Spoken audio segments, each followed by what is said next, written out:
Le fait de parler, ça rapproche aussi les gens. Ils se disent, ah bah oui, effectivement, ça peut arriver aux autres. Donc ça ouvre les yeux et ça ne juge pas. Ça sert à rien de juger les gens en disant c'est la faute des parents.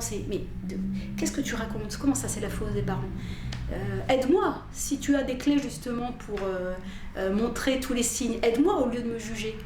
Et la plus grande récompense, c'est que, en fait, si on ne l'a pas totalement de l'État, c'est quand on voit les associations de familles victimes du terrorisme, par exemple du Bataclan, etc., elles vous disent quoi? Vous êtes des victimes comme nous. Mais on n'est pas du même côté du terrorisme, mais vous êtes des victimes. Donc eux le disent, ils ont perdu leurs enfants qui ont été tués parfois par des enfants de l'âge de l'autre. C'est un monde fou. Mais eux nous accueillent comme eux. Voilà. Sauf qu'eux ont plus d'aide que nous. C'est-à-dire qu'une famille qui a perdu son enfant au Bataclan, elle est prise en charge financièrement parfois, psychologiquement, pas nous. Il y a des parents isolés qui sont en train de crever là. Mais quand je dis crever, de douleur.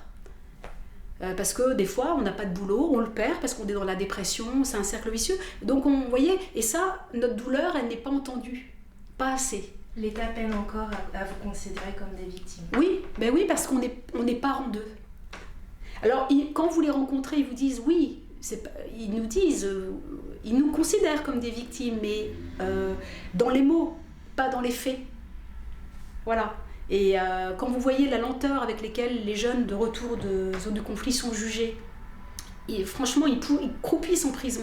Parce que la prison, c'est la plus grande erreur. Non pas qu'il ne fallait pas les juger, il faut les juger. S'ils ont commis des choses, ils doivent réparer. C'est important. Mais en prison, c'est un nid de radicaux. Moi, je suis reconnue dans la rue maintenant. Parce que mon visage est public depuis octobre 2015. Et depuis que Quentin est décédé, Quentin, je l'appelais Félix avant, maintenant je donne son vrai prénom. Et je suis encore plus, présente dans les médias que je n'étais avant. C'est ma manière à moi de tenir debout. Hein. Chacun fait comme il peut, moi j'ai besoin de parler. Parce que je trouve que c'est utile. Et pour moi, mais surtout pour les autres.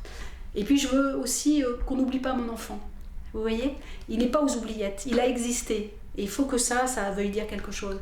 Et donc la dernière fois, j'étais dans le métro, il y a un jeune homme sur le quai de la gare du Nord qui vient me voir, enfin je dis un jeune homme, une trentaine d'années,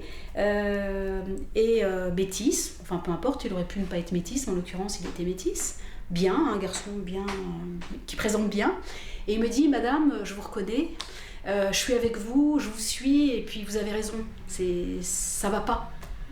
Tout ce qui se passe, là, la montée de l'islamisme, c'est grave. Et nous, quand on a fait la campagne de clips par an, la première campagne, on se disait, ce numéro vert, moi-même je le promeux, hein, ce numéro, parce que je dis, il a le mérite d'exister quand même.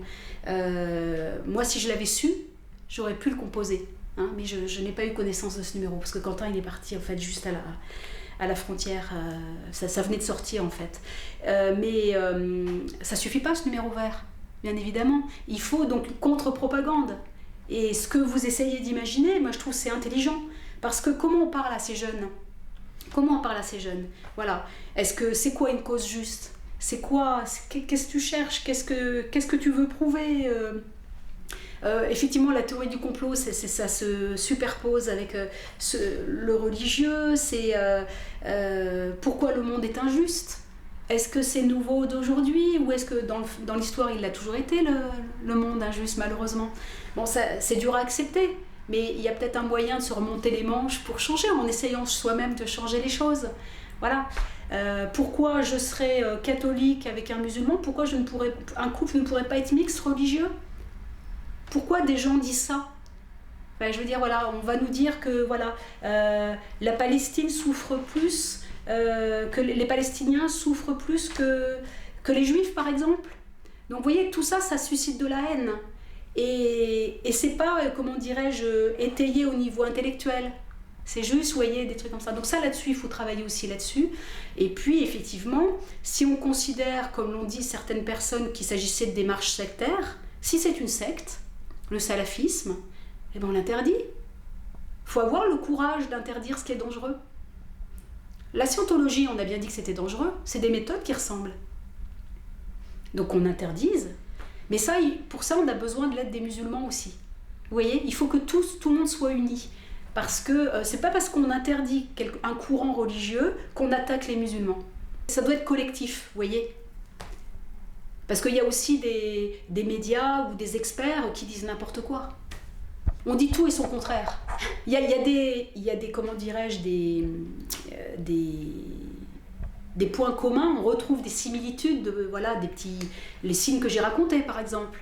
Mais chez certains ça va être plus rapide, voilà. Les filles c'est un peu particulier parce que je sais moins bien en parler des filles moi parce que j'ai eu un garçon, mais je connais des mamans qui ont eu des filles et puis j'ai lu des choses là-dessus. C'est vrai qu'Internet intervient plus pour les filles parce que c'est Facebook, c'est l'amour, c'est voilà. Mais pour les garçons, c'est la rencontre physique. Franchement, c'est la camaraderie. Et d'ailleurs, quand ils partent là-bas, ils sont contents. Pourquoi? Parce qu'ils sont en groupe. C'est de la camaraderie. Vous savez qu'autrefois, c'est pas si différent quand les garçons partaient faire la résistance. Il y avait de très jeunes dans la résistance. Ceux qui sont morts résistants, ils avaient 20 ans. C'est pareil. Mais ils tuaient pour la bonne cause. Et ben, les djihadistes d'aujourd'hui, ils sont persuadés que c'est une cause juste. Donc, il faut leur dire qu'ils sont dans l'erreur. Moi, ce que j'ai essayé de dire à mon enfant, en fait, c'est des fois contre-productif, parce que finalement, eux, ils sont dans la frustration. Comment ça, c'est pas la vérité? C'est ce qu'on m'a dit. Vous voyez? Et je sais pas, les jeunesses communistes, par exemple. Quand un jeune voilà, se lançait là-dedans, c'était aussi un idéal de société aussi. Mais il y a des communistes qu'on tué. C'était aussi une forme de dictature. Et on dénonçait des fois son oncle, son frère, sa mère, son père, parce qu'ils pratiquaient pas enfin, au sens du parti. Vous voyez? Donc, c'est pas nouveau tout ça. Il y a des jeunes qui sont partis pour combattre Franco. Moi, je me dis que Quentin, dans un autre monde, une autre époque, il aurait sûrement fait quelque chose, vous voyez, de cet ordre-là. Sauf qu'aujourd'hui, il n'a rien trouvé d'autre que ça. Donc, qu'est-ce qu'on leur propose à la place de ça ?